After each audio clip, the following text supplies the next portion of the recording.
कोई निर्देश नहीं दिया, प्रधानमंत्री जी का मार्गदर्शन हम लोग को प्राप्त हुआ। संसदीय परंपराओं को जिस तरीके से बीते दिनों हम लोगों ने तार तार होते हुए देखा, भले वो स्पीकर के चुनाव को लेकर हो या एलओपी के पद की गरिमा को जिस तरीके से कल सदन में कमतर करने का कार्य किया गया, इन तमाम विषयों पर जहां हमारी सरकार की, प्रधानमंत्री जी की चिंताएं हैं,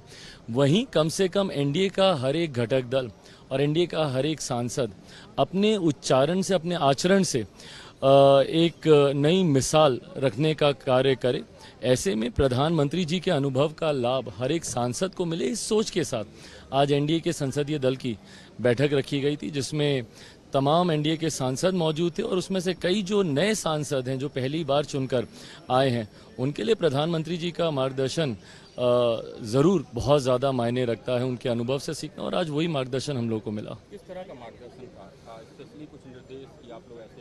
नहीं, देखिए, प्रधानमंत्री जी हमेशा इस बात को लेकर रहते हैं कि ज़्यादा से ज़्यादा समय लोग संसद में बिताएं, ज़्यादा से जितना समय रहेंगे उतना ही ज़्यादा सीखने को मिलता है। मैंने भी जब मैं फर्स्ट टाइम सेकंड टाइम सांसद था, सबसे ज़्यादा मैंने प्रयास यही किया कि ज़्यादा से ज़्यादा समय आप हाउस में रहते हैं, डिबेट को सुनते हैं, बहुत सारी बातों को सीखने का आपको मौका मिलता है। ये तमाम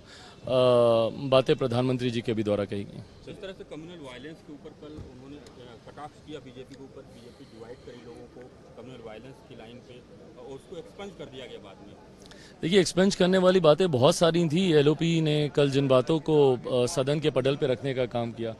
प्रमुखता से बहुत सारी बातें उन्होंने कही जो कि पूर्णतः तथ्यहीन थी। कई उन्होंने व्यक्तिगत टिप्पणी की, प्रधानमंत्री जी को लेकर हो या चेयर को लेकर हो, और जिस तरीके से आस्था के साथ खिलवाड़ करने का उन्होंने कार्य किया,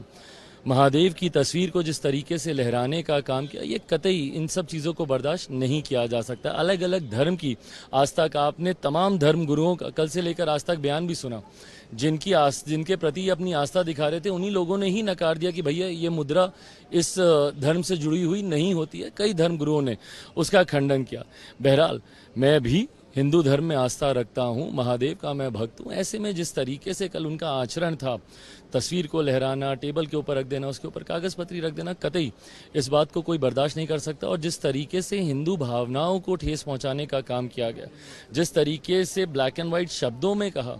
कि हिंदू हिंसा को फैलाते हैं, ये कतई कोई भी हिंदू, कोई भी व्यक्ति जो कि इस धर्म में आस्था रखता है, जो सनातन में, पर दिक्कत ये ना कि इन लोगों का गठबंधन ही ये सोच रखता है। जिस गठबंधन का ये लोग हिस्सा हैं या जिस गठबंधन को ये लोग लीड कर रहे हैं, बगल में जब डीएमके के लोग बैठे हुए हैं, तो आप और क्या बात बोलेंगे। जो लोग सनातन को एक बीमारी बताने का काम करते हैं, तो ये लोग उसी सोच से प्रभावित हैं और उन्हीं शब्दों को सदन के पटल में रखते हैं, जिसको देश की एक बड़ी आबादी अस्वीकार करती है।